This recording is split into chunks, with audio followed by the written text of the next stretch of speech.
Hello students. So ఈ చాప్టర్లోని ఇమ్యూనాలజీలోని 2 marks questions discuss చేస్తాను నేను. సో ఇమ్యూనిటీ అండ్ ఎండోక్రైన్ సిస్టంలో నుంచి 2 మార్క్స్ చాలా important. So please focus on this. ఇందులోంచి 8 మార్క్స్ రావు, 4 మార్క్స్ అండ్ 2 మార్క్స్ వస్తాయి కాబట్టి ఈ చాప్టర్స్ చాలా ఇంపార్టెంట్. 2 మార్క్స్కి 4 marks. So define the terms immunity and immune system. Immunity శక్తి, ఇదొక టైప్ అంటే ability. It is the ability of an individual to fight against the diseases. Okay, ఇదొక శక్తి. ఫైన్.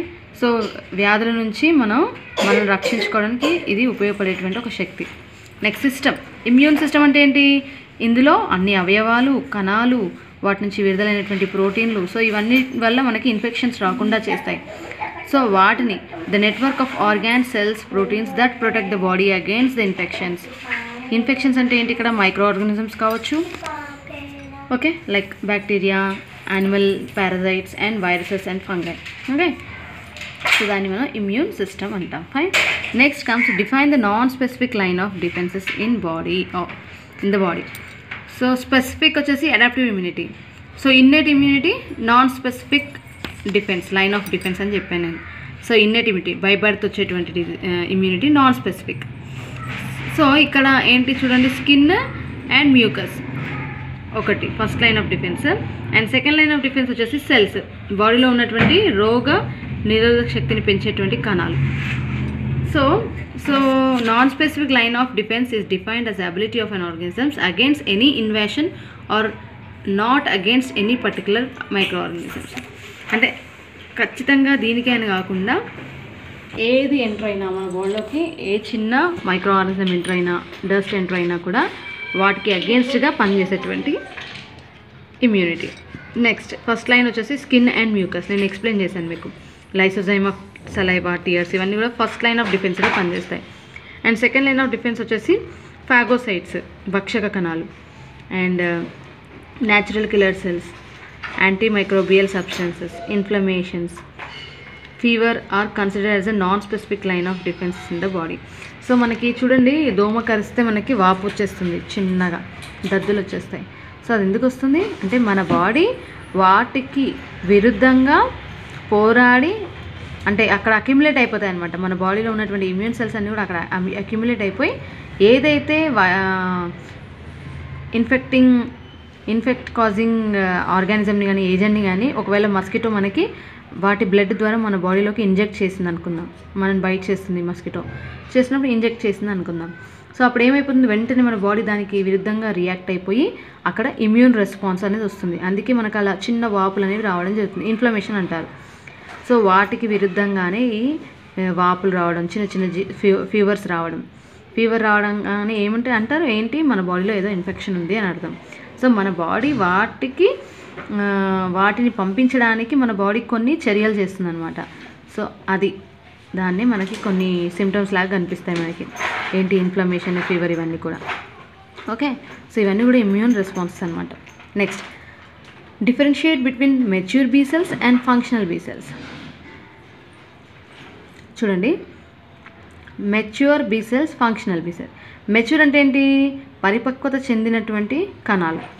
ఫంక్షనల్ అంటే ఏంటి? వాటి యొక్క యాక్షన్ చూపించేటువంటి కణాలు.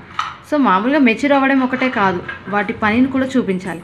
సో ఇక్కడ be cells arise from the stem cell, bone marrow నుంచి వస్తాయని చెప్పాను. సో మ్యామల్స్లో బోన్ మ్యారో నుంచి, అండ్ బర్డ్స్లో బుడ్స్ ఆఫ్ ఫ్యాబ్రికస్ నుంచి అని చెప్పాను. And thymus gland of mammals and developed into mature cells, అక్కడ ప్రొడ్యూస్ అయ్యి మెచ్యూర్ అవుతాయి. So be cell express antibodies on the surface to bind and engulf the antigen. So be cell surface పైన యాంటీబాడీస్ని విడుదల చేసి యాంటీజెన్ని గుర్తించి చంపుతాయి అని చెప్పేసి అన్నాను నేను. సో ఆ సెల్స్ని మనం మెచ్యూర్ బీ సెల్స్ అన్నాం. సో ఫంక్షనల్ బీ సెల్స్ అంటే ఏంటి అంటే, ఎప్పుడైతే ఈ mature B cells secondary lymphoid organs దగ్గరికి వెళ్తాయో అక్కడ అవి ఫంక్షనల్గా మార్పు చెందుతాయి, రూపాంతరం చెందుతాయి. సో అలా రూపాంతరం చెందిన తర్వాత అవి 2 రకాల కణాలుగా విభజింపబడతాయి. ఒకటి చాలా కాలం బ్రతికేటువంటి మెమరీ కణాలుగా, ఇంకోటి ఎఫెక్టర్ ప్లాస్మా కణాలుగా. సో ఈ ఎఫెక్టర్ ప్లాస్మా కణాలు ఏమవుతాయి, ఎప్పుడైతే వైరస్ ఎంటర్ అయిందో అప్పుడే వాటిపైన ఇది యాక్షన్ చూపించేస్తాయి. కానీ మెమరీ కణాలు ఏం చేస్తాయి, వచ్చినటువంటి ఇన్ఫర్మేషన్ ఏదైతే బ్యాక్టీరియా వచ్చిందో వాటి ఇన్ఫర్మేషన్ అలాగే గుర్తుపెట్టుకొని చాలా రోజుల వరకు అలా గుర్తుపెట్టుకొని ఉంటాయి అన్నమాట. ఓకే, సో ఇలా రెండుగా డిఫరెన్షియేటటువంటి కణాలని బీ సెల్ కణాలని మనం ఏమంటున్నాం, ఫంక్షనల్ బీ సెల్స్ అని అంటాం. Fine. So mature B cells అంటే ఫామ్ అయిన తర్వాత అవి పరిపక్వత చెందితే వాటిని మెచ్యూర్ బీ సెల్స్. ఇవి ఎప్పుడైతే లింఫాయిడ్ ఆర్గన్స్ దగ్గరికి వెళ్తాయో, సెకండరీ లింఫాయిడ్ ఆర్గన్స్ దగ్గరికి వెళ్తాయో అక్కడ ఇవి 2 కణాలుగా రూపాంతరం చెందుతాయి, memory cells and plasma cells. So అలా మార్పు చెందినటువంటి కణాలని ఫంక్షనల్ బీ సెల్స్ అంటాం. ఇవి యాక్షన్ చూపించడానికి రెడీగా ఉంటాయి అన్నమాట. ఓకే, అంటే వేటికి విరుద్ధంగా యాక్షన్ చూపిస్తాయి, యాంటీజెన్ ప్రతిజనకాలకి విరుద్ధంగా పనిచేస్తాయి. Okay, next write the names of the any 4 mononuclear phagocytes. So mononuclear ఫాగోసైట్లు అంటే ఏంటి, భక్షక కణాలు అని చెప్పాను. ఏదైనా ఒక సూక్ష్మక్రిమి అంటే ప్యాథోజన్, వ్యాధి కలిగించేటువంటి వ్యాధికారక జీవి శరీరంలోనికి ఎంటర్ అవుతే వాటిని గుర్తించి భక్షించేటువంటి కణాలని మనం ఫాగోసైట్స్ అంటాం. ఓకే, ఇన్ఫెక్షన్ని కలుగజేసేటువంటి కణాలు ఏవైతే ఉంటాయో వాటిని గుర్తించి ఆ ఇన్ఫెక్షన్ కాజింగ్ ఆర్గానిజంని భక్షించేస్తాయి, భుజించేస్తాయి, తినేస్తాయి, చంపేస్తాయి ఫైనల్గా. సో అలాంటి కణాలని మనం ఏమంటాం, ఫాగోసైట్స్. సో మనకి చెప్పాను సంయోజక కణజాలం అంటే కనెక్టివ్ టిష్యూలో ఉండేటువంటి ఈ ఫాగోసైట్లను మనం హిస్టియోసైట్స్ అంటాం. ఏమంటాం, హిస్టియోసైట్స్. లివర్లో కూడా ఇలాంటి సెల్స్ ఉంటాయి ఫాగోసైట్స్, కుఫర్ సెల్స్ అంటే లివర్ని కాపాడుతూ ఉంటాయి. నెక్స్ట్ బ్రెయిన్లో మైక్రోగ్లియల్ సెల్స్, మైక్రోగ్లియా. బోన్లో ఆస్టియోక్లాస్ట్ సెల్స్ ఉంటాయి. అండ్ సైనోవియల్ ఫ్లూయిడ్ అంటే జాయింట్స్ ఉంటాయి కదా, అక్కడ కూడా మనకి సైనోవియల్ సెల్స్ అని ఉంటాయి అన్నమాట. సో ఎక్కడ సంయుక్త కణజాలంలో, సంయోజక కణజాలంలో మనకి హిస్టియోసైట్స్, కనెక్టివ్ టిష్యూలో హిస్టియోసైట్స్ ఉంటాయి. లివర్లో, కాలేయంలో మనకి కుఫర్ సెల్స్ ఉంటాయి.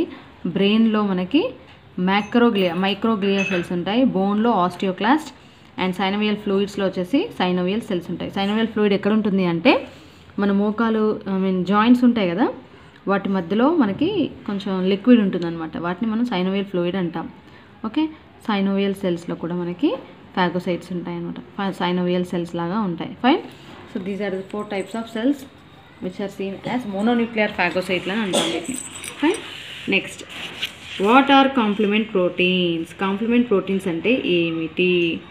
సో ఇదేం లేదు, జస్ట్ ఒక కణం పైన అలా సెల్స్ ఉంటాయి. ఇవి ఇన్యాక్టివ్ ప్లాస్మా ప్రోటీన్స్. ఎక్కడుంటాయి ఇవి? ప్లాస్మాలో ఇన్యాక్టివ్ ఫామ్లో ఉంటాయి. And cell surface protein, cell పైన కూడా ఉండొచ్చు, సెల్స్ కణాల పైన ఉండొచ్చు, ప్లాస్మాలో కూడా ఉండొచ్చు. అయితే ఇవి ఎప్పుడు యాక్టివేట్ అవుతాయంటే ఎప్పుడైతే ఎప్పుడైతే అంటే చూడండి, ఏదైనా ఒక ఇన్ఫెక్టెడ్ సెల్ వచ్చిందనుకోండి, ఒక ఇన్ఫెక్షన్ అనేది ఒక సెల్కి వచ్చిందనుకుందాం. సో అలా జరిగేటప్పుడు మెంబ్రెయిన్ అటాక్ కాంప్లెక్స్ అనేది వచ్చిందనుకోండి, అంటే ఓకే ఏదో ప్రమాదం జరగబోతుంది అన్న టైంలో ఇవి యాక్టివేట్ అయిపోతాయి. It forms pores in the plasma membrane and affected cells and allow extracellular fluid to enter into the cell and make it swell and burst. So చూడండి, ఇదేం లేదు, ఈ సెల్స్ ఎలా ఉంటాయంటే, ఇది ఒక సెల్ అనుకుందాం, సెల్ అనుకుందాం, ఇదంతా కూడా ప్లాస్మా. సెల్కి చుట్టూ ఏముంటుంది? ప్లాస్మా, ఇవన్నీ ఉంటాయి కదా, బ్లడ్ వెజల్స్ రూపంలో లేదా లింఫ్ లాగా కూడా ఉండొచ్చు, ఎక్స్ట్రా సెల్యులర్ ఫ్లూయిడ్ లాగా. సో ఇవన్నీ ప్రోటీన్ల రూపంలో ప్లాస్మాలో ఉంటాయి. ఓకే, సో ప్లాస్మాలో అలా అక్కడ గ్రూపులుగా ఉంటాయి అన్నమాట. ఇవి ఇన్యాక్టివ్గా ఉంటాయి నార్మల్గా అయితే. సెల్ పైన కూడా ఉండొచ్చు, ఒక కణం పైన కూడా ఉండొచ్చు గ్రూపులుగా. సో కణం పైన ఉండొచ్చు, ప్లాస్మా పైన కూడా ఉండొచ్చు. ఇవన్నీ కూడా ప్రోటీన్ మాలిక్యూల్స్, కాంప్లిమెంట్ ప్రోటీన్ల లాగా పనిచేస్తాయి. సో ఇవి ఏమవుతుందంటే, ఎప్పుడైనా ఒక వైరస్ ఎంటర్ అయింది, సెల్ లోపలికి వెళ్ళడానికి రెడీగా ఉందనుకోండి, అప్పుడు ఇవి ఏం చేస్తాయి, వెంటనే యాక్టివేట్ అయిపోయి ఈ సెల్ ఇన్ఫెక్ట్ అయిపోయింది కదా, ఇప్పుడు ఈ సెల్లో వైరస్ కానీ బ్యాక్టీరియా కానీ ఎంటర్ అయింది అనుకుందాం. సో ఎంటర్ అయిపోయింది, లోపలికి వచ్చేసింది. వచ్చిన తర్వాత వెంటనే ఏం చేస్తాయి, ఈ cell proteins and cell surface proteins and plasma proteins ఇక్కడ చిల్లుల్ని ఏర్పరుస్తాయి అన్నమాట. హోల్స్ చేసేస్తాయి. ఈ హోల్స్ చేయంగానే ఇక్కడ ఉన్నటువంటి ఎక్స్ట్రా అంటే కణాంతరంగా మనకి ద్రవం ఉంటుంది కదా, ఎక్స్ట్రా సెల్యులర్ ఫ్లూయిడ్, కణాల మధ్య ద్రవం ఉంటుంది. సో దాన్ని లింఫ్ అంటాం. ఆ లింఫ్ అంతా కూడా లోపలికి వెళ్ళాలని చెప్తుంది. అప్పుడు ఏమవుతుంది, సెల్ సైజ్ ఇంక్రీజ్ అయిపోతుంది. అవునా, అలా ఇంక్రీజ్ అయిపోయి సెల్ బస్ట్ అయిపోతుంది అన్నమాట. ఓకే, ఇలా సెల్ బస్ట్ అయిపోతుంది. అప్పుడు ఏమైపోతుంది, ఏదైతే ఈ జనకం అనేది వచ్చిందో, అంటే ప్యాథోజన్ ఎంటర్ అయిందో, ఆ ప్యాథోజన్తో పాటు సెల్ కూడా చనిపోతుంది. ఓకే, సో కాంప్లిమెంట్ ప్రోటీన్స్ అనేవి అలా ఒక సెల్ ఇన్ఫెక్ట్ అయిందనుకోండి, ఆ ఇన్ఫెక్టెడ్ సెల్ని చంపేస్తాయి. ఓకే, ఫైనల్గా మనకి ఆ యాంటీజెన్ వల్ల ఎలాంటి ప్రమాదం ఉండదు. సో అలా తనను తాను రక్షణకు ఉపయోగపడేటువంటి ప్రోటీన్లు ఇవి కాంప్లిమెంట్ ప్రోటీన్స్ అంటే. Fine. So this are the complement proteins. Next cholesterol. Cholesterol is very much essential for new born infants. Justify. ఎందుకు? సో డెలివరీ అయిన తర్వాత మదర్ నుండి వచ్చేటువంటి ఫస్ట్ మిల్క్ని మనం కొలెస్ట్రాల్ అంటాం. ఓకే, సో డాక్టర్స్ చెప్తూ ఉంటారు ఫస్ట్ మదర్ మిల్క్ని ఖచ్చితంగా పిల్లలకి పట్టాలి అని చెప్తారు. ఎందుకు అంటే మదర్ నుండి పిల్లలకి ఈ కొలెస్ట్రాల్ ద్వారా ఇమ్యునోగ్లోబులిన్ ఏ అంటే యాంటీబాడీ ఏ అనేది వెళ్తుంది. సో ఇది చాలా ఇంపార్టెంట్ 2 మార్క్స్కి. అన్నీ ఇంపార్టెంటే, బట్ ఇవి చూడండి ఎన్నిసార్లు రిపీట్ అయిందో చూడండి. సో ఇమ్యునోగ్లోబులిన్ ఏ అంటే యాంటీబాడీ ఏ అనేది మదర్ నుంచి బ్రెస్ట్ ఫీడింగ్ ద్వారా బేబీకి వెళ్తుంది. సో అందుకే ఈ బేబీ అనేది తొందరగా ఇన్ఫెక్షన్స్కి గురవ్వదు. ఈ యాంటీబాడీస్ అలా ట్రాన్స్ఫర్ అవ్వడం ద్వారా బేబీ ప్రొటెక్ట్ అవుతుంది అన్నమాట. So cholesterol is very important, essential for new born infants. Fine, that is the thing. Next difference between perforins and granzymes. So ఏం లేదు, perforins are released by cytotoxic T lymphocyte cells during the cell mediated immunity. They form spores in the cell membranes of the infected cells. ఇంతకుముందు complement proteins చెప్పుకున్నాం కదా, ఇవి కూడా type of complement ప్రోటీన్సే. So ఇవి ఏం చేస్తాయి, ఈ పర్ఫోరెన్స్ ఏం చేస్తాయి, సెల్ కణత్వచం ఉంటుంది కదా, కణత్వచానికి చిన్న చిన్న హోల్స్ చేస్తాయి అన్నమాట. అలా అంటే ఇన్ఫెక్టెడ్ సెల్కి ప్యాథోజన్తో ఇన్ఫెక్ట్ అయినటువంటి సెల్కి. నెక్స్ట్ అలా చేసిన తర్వాత ఈ గ్రాన్జైమ్స్ ఏం చేస్తాయి అంటే వెంటనే ఆ సెల్ లోపలికి వెళ్ళిపోయి ఆ సెల్ని చంపేస్తాయి. Okay, so immediately they enter infected cell through pores. ఇవి అయితే హోల్స్ చేస్తాయి, ఇవి లోపలికి ఎంటర్ అవుతాయి. అలా ఎంటర్ అవ్వగానే ఇవి ఆ సెల్ని చంపేయడం జరుగుతుంది. Pores formed by the perforins and finally induce apoptosis అంటే destruction of the infected cell by activating proteins like caspases. Okay, so final ఇక్కడ ఏమవుతుంది, సెల్ పైన ఉన్నటువంటి మెంబ్రెయిన్ ఉంటుంది కదా, దాంట్లో చిల్లుల్ని ఏర్పరుస్తుంది ఎవరు, పర్ఫోరిన్స్. అది ఏర్పరచంగానే గ్రాన్జైమ్స్ వెంటనే లోపలికి వెళ్ళిపోయి ఏదైతే ఇన్ఫెక్ట్ అయినటువంటి సెల్ ఉంటుందో దాన్ని చంపేయడం జరుగుతుంది. ఓకే, సో ఇవి రెండు కూడా ఇన్ఫెక్టెడ్ సెల్ని చంపేయడానికి ఉపయోగపడతాయి, కాంప్లిమెంట్ ప్రోటీన్స్ లాగా పనిచేస్తాయి.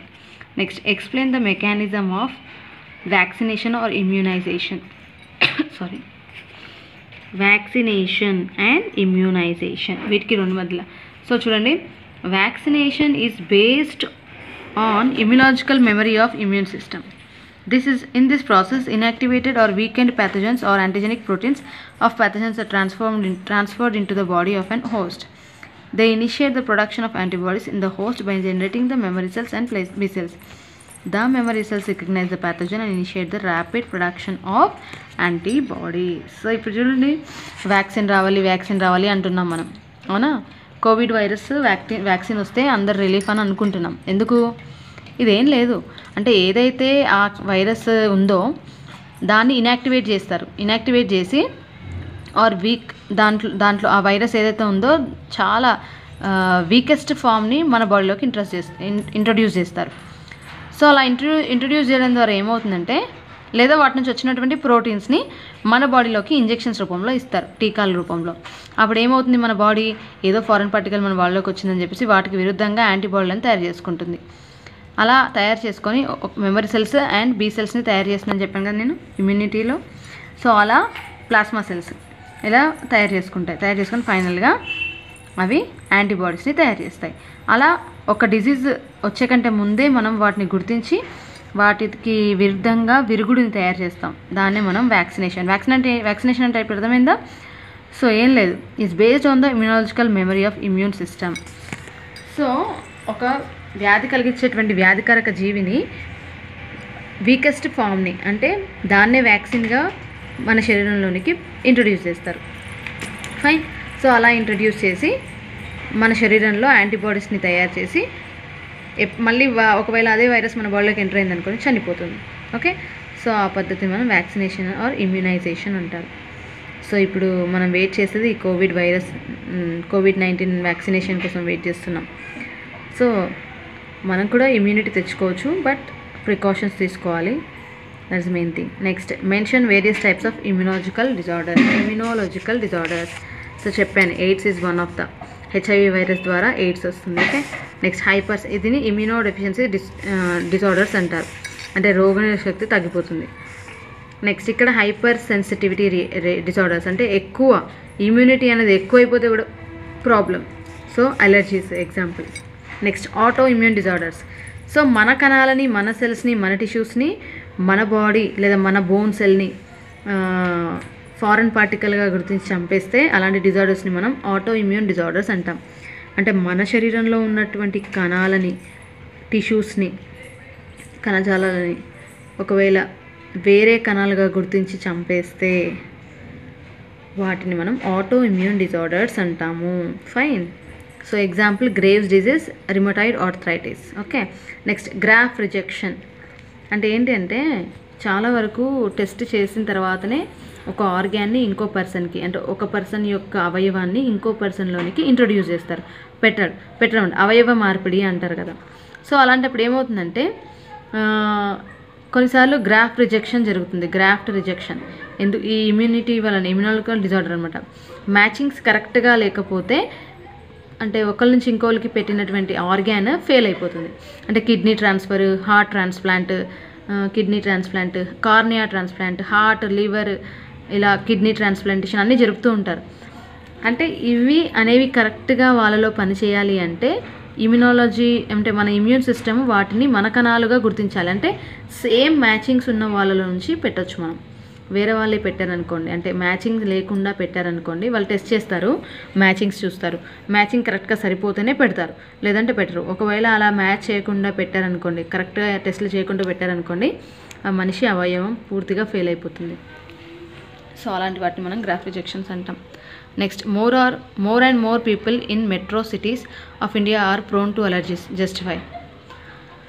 సో సిటీస్లో జనరల్గా వాళ్ళకి చాలా వరకు ఎలర్జీస్ ఎక్కువ. ఎందుకు అని అంటున్నారు, అంటే వాటి ద్వారా ఆస్తమాలు, ఇలా ఎన్విరాన్మెంటల్ పొల్యూషన్ ద్వారా ఆస్తమాలు ఇలాంటివి వస్తున్నాయి. ఎందుకు అని అడుగుతున్నారు.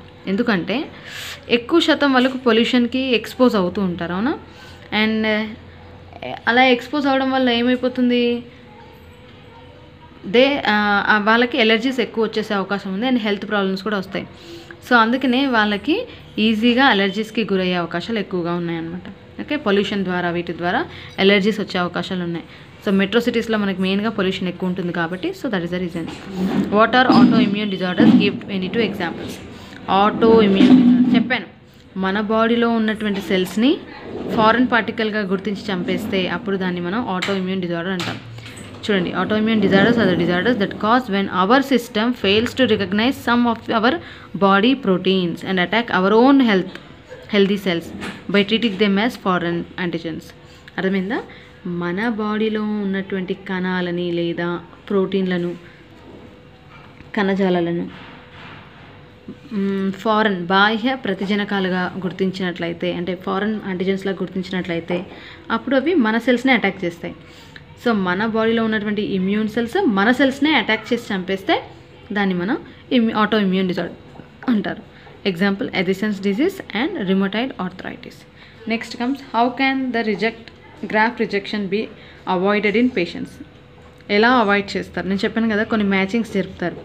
So tissue matching and blood group matching should be performed before undertaking any graft or transplantation so that graft rejection can be avoided in patients. Immunosuppressant drugs should be taken throughout their life after transplantation. చూడండి, కొన్ని అంటే medicines ఉంటాయి. First అయితే ఇది graft ఒక person నుంచి ఇంకో పర్సన్కి ఏదైనా ఒక అవయవాన్ని మార్పిడి చేసినట్లయితే కనుక టిష్యూస్ మ్యాచ్ చేస్తారు. వాళ్ళల్లో టిష్యూస్, వీళ్ళల్లో టిష్యూస్ అన్నీ సేమ్ ఉంటే, బ్లడ్ గ్రూప్ కూడా సేమ్ అయ్యి ఉంటే, ఆ మ్యాచింగ్స్ అన్నీ కరెక్ట్గా ఉంటే ట్రాన్స్ప్లాంటేషన్ చేస్తారు. ఓకే. ఇంకా ఫర్దర్గా కూడా కొన్ని మెడిసిన్స్ ఇస్తారు, ఇమ్యూనోసప్రెసెన్స్ అని. సో ఆ డ్రగ్స్ వాడడం వల్ల కూడా మనకి గ్రాఫ్ట్ రిజెక్షన్ జరగదు. Okay. So these are very important shorts, very shorts, 2 మార్క్స్లో ఇంపార్టెంట్. Okay, just go through. Please read all 2 marks from all the chapters. అన్ని చాప్టర్స్ నుంచి 2 మార్క్స్ ఖచ్చితంగా చదవండి. ఓకే. సో నేను మెన్షన్ చేస్తున్నాను టాపిక్ వైజ్గా మెన్షన్ చేస్తున్నాను. ఏ చాప్టర్ నుంచి 8 మార్క్స్ ఇంపార్టెంట్, ఏ చాప్టర్ నుంచి 4 మార్క్స్ 2 మార్క్స్ ఇంపార్టెంట్ చెప్తూ ఉన్నాను. సో ప్లీజ్ ఈ చాప్టర్ నుంచి మీరు 2 మార్క్స్ 4 మార్క్స్ రెండు చదువుకోండి. Okay, fine, thank you.